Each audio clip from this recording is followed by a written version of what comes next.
بسم الله الرحمن الرحيم اللهم قربني فيه إلى مرضاتك وجنبني فيه من سخطك ونقماتك ووفقني فيه لقراءة آياتك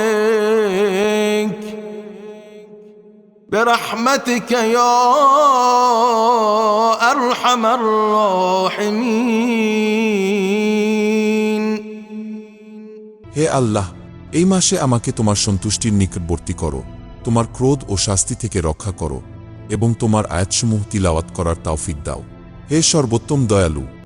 सबील मीडिया कुरान और अहले बैत का रास्ता।